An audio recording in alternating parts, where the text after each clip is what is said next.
आज के इस वीडियो में आप सभी का स्वागत है। आज हम राम भक्त शिरोमणि सगुण भक्त कवि तुलसीदास की रचना कवितावली का अध्ययन करेंगे।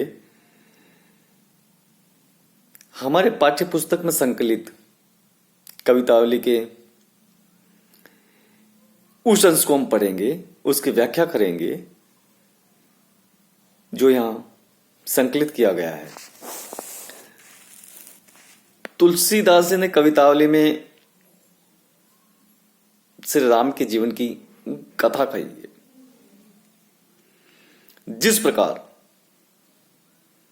रामचरितमानस अवधी भाषा में लिख करके तुलसीदास जी ने राम के जीवन का निरूपण किया है, उसी प्रकार ब्रज भाषा में कवितावली में तुलसीदास जी ने राम के जीवन को वर्णित किया है। तो आइए हम देखते हैं क्या लिखा है तुलसीदास जी ने। तुलसीदास ने लिखा है, कवितावली का अंश देखिए। पुरते निकसी रघुवीर वधु, धर धीर दये मग में पग दुए, जल की भरी भाल कनी जल की,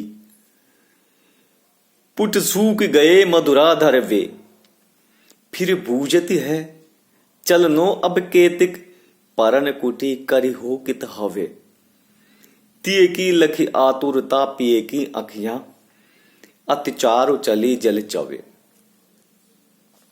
देखिए, तुलसीदास जी की रचनाओं में संगीतात्मकता, लयात्मकता, ध्वन्यात्मकता और माधुर्य गुण स्वतः ही चला आता है।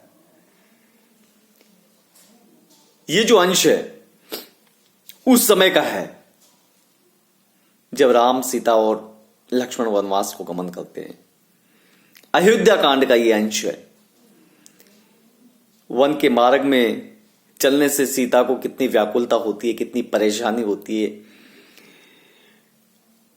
उस स्थिति का यहां तुलसीदास जी ने बड़ा भावपूर्ण और मनोहारी चित्रण किया है। पुर से तात्पर्य नगर, ग्राम, गांव। निकसी निकलना। केतिक का मतलब होता है कितना। कित से तात्पर्य होता है कहां। तिये से तात्पर्य नारी। लखी से तात्पर्य होता है देखना। चारू का तात्पर्य सुंदर। चवे का मतलब होता है चूना, बहना। इस अंश में तुलसीदास जी ने नारी स्वभाव के अनुरूप सीता की कोमलता और भावुकता का मार्मिक चित्रण किया है, मार्मिक अंकन किया है। साथ ही साथ उन्होंने श्री राम की भावुकता एवं सहृदयता की अभिव्यक्ति भी की है।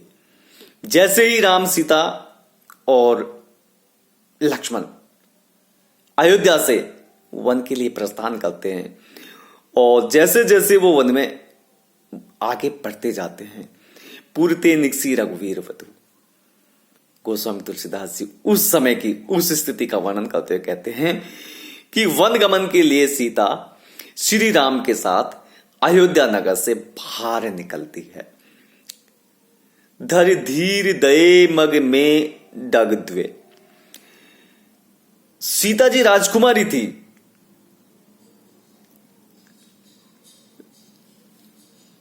उन्हें पैदल चलने का किसी भी प्रकार का कोई अनुभव नहीं था।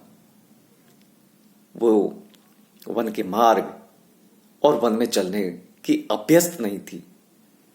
आप समझिए, आप सोच सकते हैं, जिन्होंने कभी किसी भी प्रकार की कठिनाई का सामना किया ही नहीं, उन्हें भला वन मार्ग की कठिनाइयों के बारे में जानकारी कैसे होगी। ऐसी स्थिति सीता जी के सामने थी, लेकिन फिर भी बड़े धैर्य के साथ, बिना किसी प्रकार की समस्या को चेहरे पर न लाते हुए, उन्होंने धैर्यपूर्वक दोनों कदम आगे बढ़ाए। धर धीर दये मग में ढकते, बड़े धैर्य के साथ 2 कदम आगे बढ़ाए। जल की भरी भाल कनी जल की, तब वे कुछ ही कदम आगे बढ़ी थी, या ऐसे कहा जा सकता है कुछ दूर चलने के बाद उनके चेहरे पर पसीने की बूंदें झलकना प्रारंभ हो गई, पसीने की बूंदें दिखाई देना प्रारंभ हो गई। क्योंकि सीता जी राजमहलों में रहने वाली थी, इसलिए अल्प परिश्रम से ही, थोड़ी सी मेहनत से ही, थोड़ी दूर चलने से ही उनके चेहरे पर श्रम बिंदु झलकने लग गए। श्रम बिंदु से तात्पर्य होता पसीने पसीने दिखाई देने लग गए। पुट सूख गए मधुरा दरवे, और उनके अधर, उनके होष्ठ सूख गए। थकान के कारण, ताप के कारण उनके जो मधुर कोमल होठ थे वो सूख गए, उन्हें प्यास लगने लग गई। फिर बूझत है चलनो अब केतिक, फिर राम से पूछती हैं, क्या पूछती है कि अब और कितनी दूर चलना है। परन कुठी करिहु कित हवे, परन कुठी कहां पर बनानी है। तुलसीदास जी कहते हैं, क्या कहते हैं, तिये की लख आतुरता पिए की अखियां अतिचार चली जल चवे।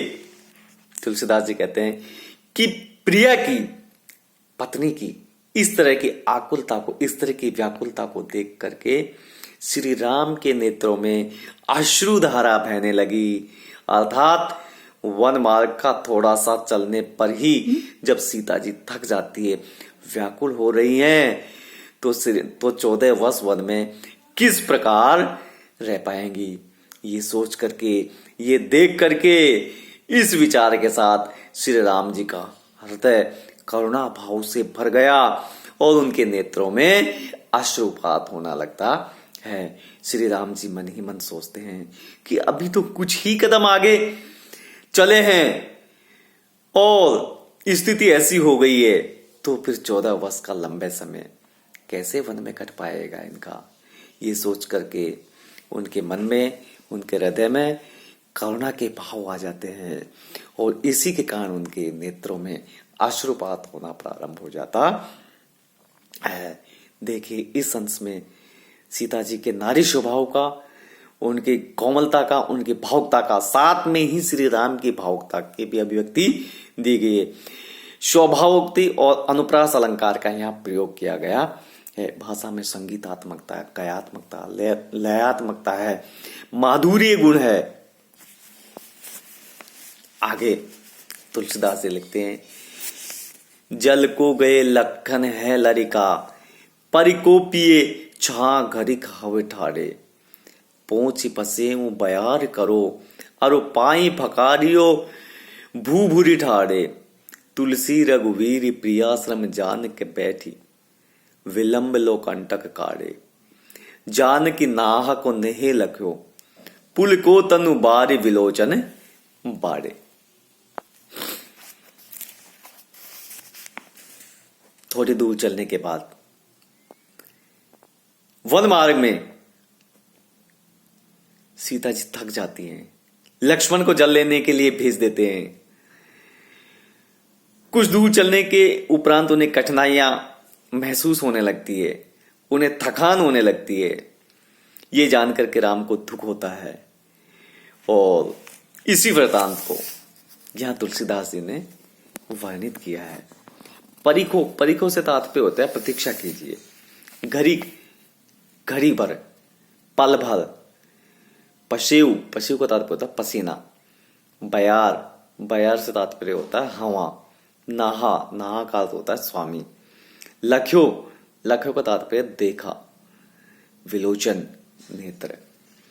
तो इस अंश में तुलसीदास जी कह रहे हैं कि वन मार्ग पर चलते हुए सीता जी ने कहा, हे प्रिय, लक्ष्मण पानी लेने गया है, जल को गए लखन है लड़का, और वो अभी लड़के हैं, अभी क्या कहते हैं, बच्चा है, अर्थात छोटी अवस्था के हैं। क्षण भर के लिए परिखो पिए छा घड़ी खावित ठाड़े, कि छोटी अवस्था होने से वन मार्ग में अकेला उन्हें छोड़ना ठीक नहीं है। वन मार्ग में उन्हें छोड़ करके हमें आगे चलते रहना उचित नहीं है, क्योंकि अभी वो छोटी उम्र के हैं। इसलिए छाया में खड़े होकर के क्षण भर के लिए उनका इंतजार करते हैं, घड़ी भर के लिए उनके आने की प्रतीक्षा करते हैं। तब तक मैं पोंछी पसेऊ बयार करो, तब तक मैं आपका पसीना पहुंच करके आपको हवा कर दूंगी।